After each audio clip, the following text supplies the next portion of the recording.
Good day, everyone. This is Justin Grado from Tier 3 IT Solutions, and I'm with Jesse Hill from Tier 3, and we're here to do a really special Phishing Fridays with you. Yes, we are. We're going to actually dig through my inbox. I've got a special folder set up where I've collected emails that may or may not be fraudulent phishing emails, and we want to just talk through what you might be able to look for to help you and your staff and users stay safe online. So as we can see, we're looking at Outlook. I have a number of emails in this particular mailbox, and some of them are legitimate emails, some of them are not. And so we're going to go through just a couple of examples and point out the types of things that we might look for to help us gauge the legitimacy of an email that we receive. So Justin, when you get an email like this one, what's the first 2 or 3 things that you look for to help gauge whether it's a legitimate email or not? That's actually a really great question. Right away, the first thing I want to look for is the sender. So where it's coming from. So I'm going to look at is that a legitimate sender? Am I getting if I'm a subscriber to this service, is it always AMA email? Is it just ama.ca? That kind of thing. So I'm looking for if that matches. In this case, it's obviously from an external source, so it has the external appended, and if you look at your another your Outlook, it will have a banner saying this is from a outside source, that kind of thing. If you see blocked content coming in, so if you are obviously approving something and you want to receive emails from it, if any of the content is blocked, the images, logos, that's something that's gonna trigger me too, especially if it's something like you have your HR software, or it's from somewhere that you assume or should be in your safe senders list. And just whenever you take care, if you notice any of the links that are in the email, I would look at hovering over those and making sure that the domain matches where it's pointing you to, and it's not maybe a shortened URL, or it's not a URL that takes you somewhere else than what you would assume you're going to. Also, be on the lookout for a lot of typos or errors, or if you usually see they use a certain font in the regular emails and they have now this different font and it looks a little off, sometimes that can indicate that it's a poor example, a poor template. Yeah, and so this one is a legitimate email. And just to summarize, we have an article up on our webpage blog that we can link to, and it's called using the SLAM method, so SLAM. So as Justin mentioned, first we're looking at the sender at amaemail.email.ca. And the interesting thing, and I learn something new every day, just like hopefully you do as well. But when I hovered over this, it shows me other emails that I've received from this address. And this is actually a good indicator that this is potentially a legitimate email, because most of the spam and the phishing emails, they're not going to continuously send from the same address. And so we wouldn't see this history traditionally in a legitimate email provider. The second part, so sender, L for links, he mentioned, hover over it. We notice down in the bottom left-hand corner, the domain click.amaemail.ca. So amaemail.ca matches the amaemail.ca domain here. A for attachments, There are no attachments. It's not asking us to open anything, so that's good. And then M for message. So those spelling mistakes, grammar issues, formatting issues, all of those types of things. So this one, we look at it, it's safe. It's not a phishing email. Let's take a look at one of these other ones. I'm going to just drop down here. So we'll just use the same methodology here.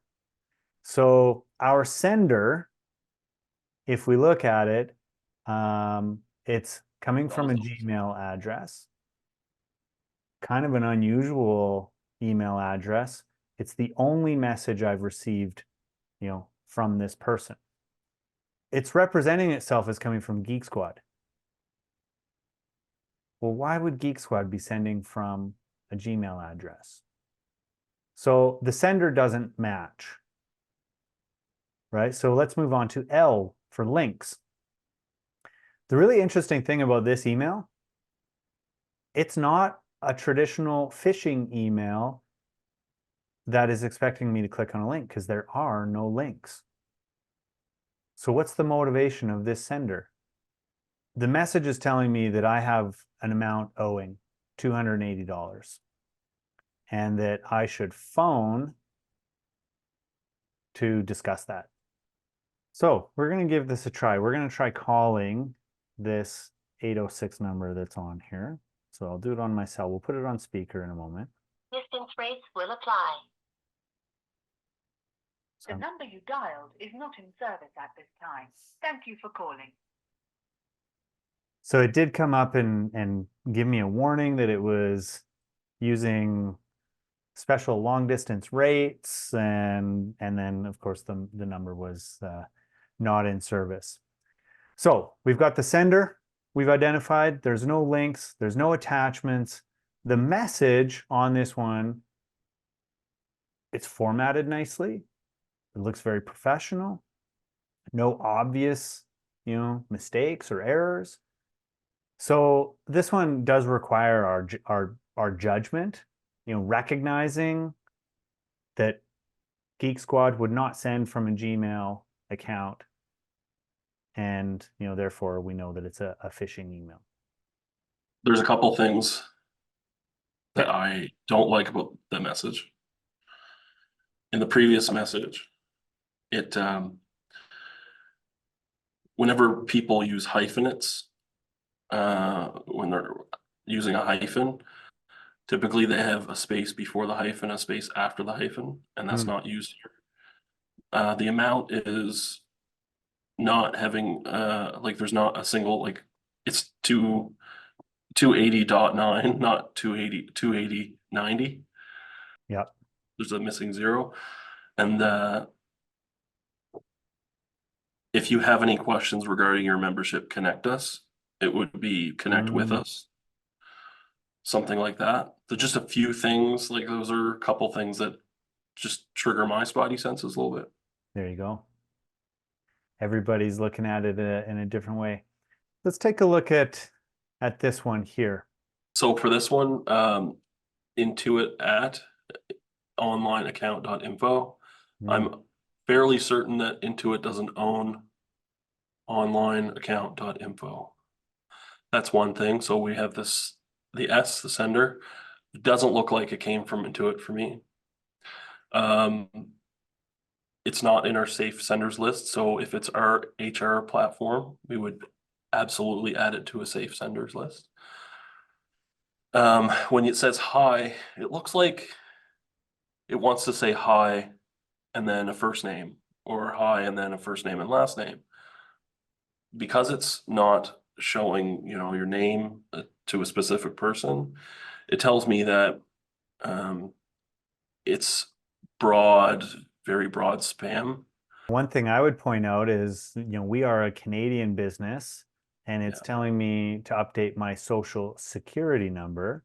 Of course, we're social insurance numbers in Canada. So this one, I'm actually going to copy this link. We've got a safe spot sandbox here.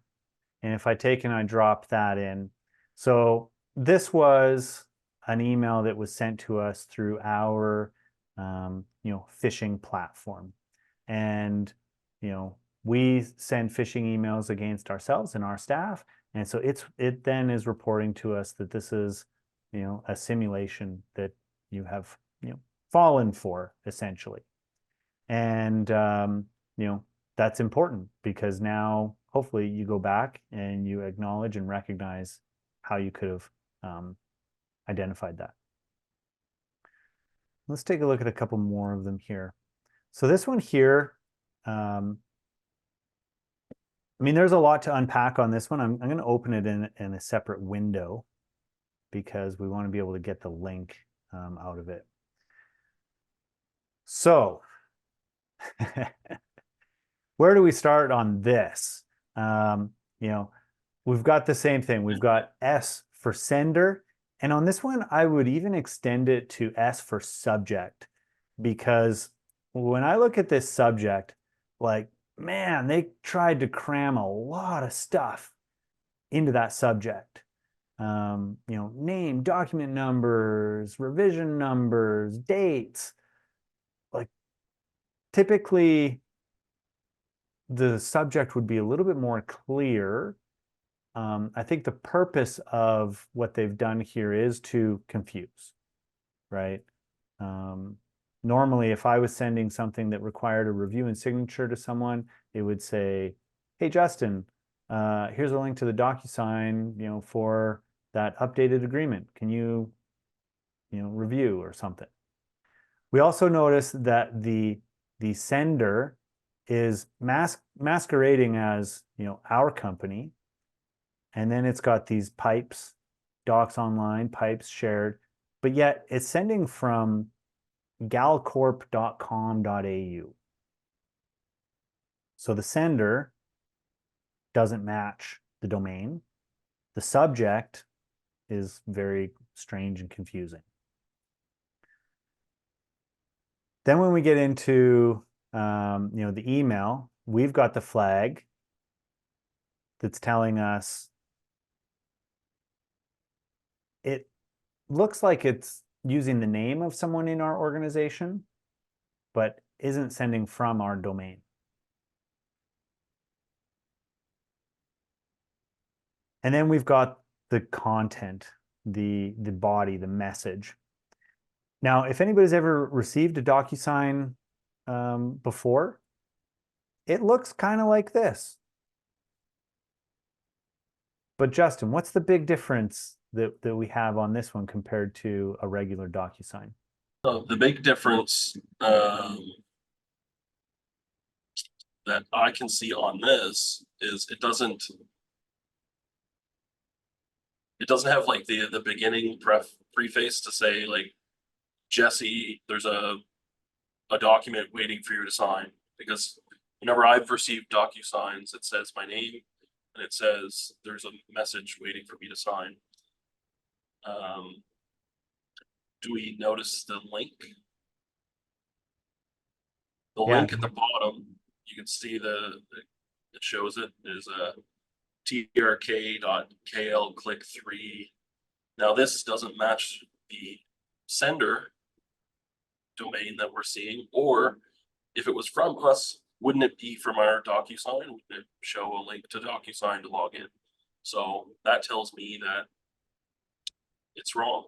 Yeah, and to me, the big red flag is if you notice my cursor, so I've got an arrow, and then when I move it over any part of it, it turns to the hand, which this is an image. It's a single image, whereas traditional DocuSigns, it would only turn into a hand over the link, over the review secure document link. So lots of red flags on this one. If we take that link, we put it in our sandbox environment. Interesting. So this one, there's lots of stuff going on here that we can dig into. So it didn't actually load a working web page. There's something has happened to it, but we can see that it was trying to give us a page that appeared to be login Office of Microsoft Online Access required.